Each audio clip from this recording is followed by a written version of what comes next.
Henry James, The Portrait of a Lady. This is one of two books by James on the 1,000 Books to Read Before You Die list, the other being the Aspern Papers, which I believe is a collection of short stories. I might have a copy of it somewhere. I chose to put this book on my 25 Books to Read in 2025 list because why not? I have it. I have to read it at some point and it's taking up space. I had low expectations for it. First off, the book is quite long, which was ultimately a major issue. I was also very pessimistic about James as a writer, thinking he would be wordy and boring, maybe a stream of consciousness writer. Well, surprisingly, I read 125 pages and the writing itself never really bothered me. Parts of it were in fact pretty good.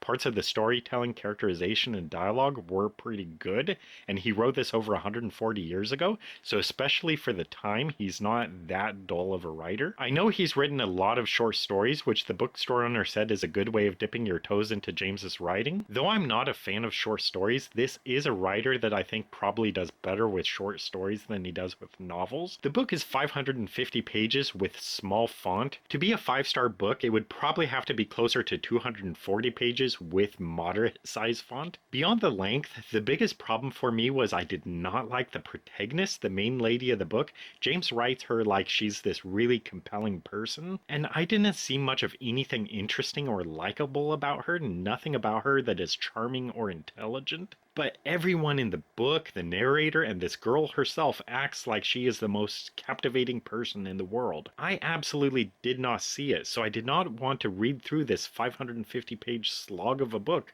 about this uninteresting character. Rating it, 2 stars is the standard, so I'll give it 1 extra star for some decent writing. I cannot say that James is a bad writer or that I wouldn't pick up another book by him, but timeless masterpiece, this book I think was not. So, 3 stars for